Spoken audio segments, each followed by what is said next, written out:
Когато жената изгуби себе си, колко от вас усещат тежестта на тази мисъл без да я изричат?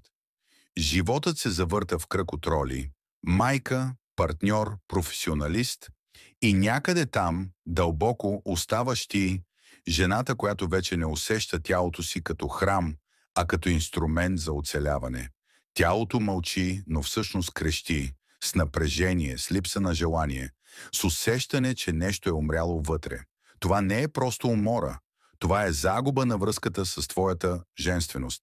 Причините – болка, травма, липса на докосване, отхвърляне, самота. Всичко това се превръща в блокаж.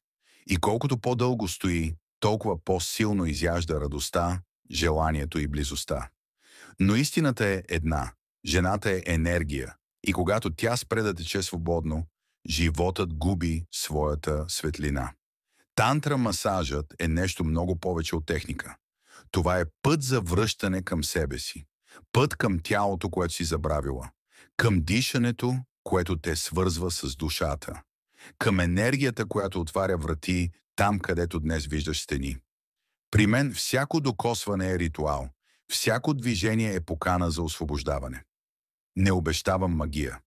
Обещавам да бъда до теб в този процес, в който тялото си спомня, че е живо, красиво и пълно с желание за живот. Ако усещаш, че тези думи са за теб, не отлагай. Пиши ми. Дай си шанс да се върнеш у дома в себе си. С любов и присъствие, Александър Данаилов Майтрея.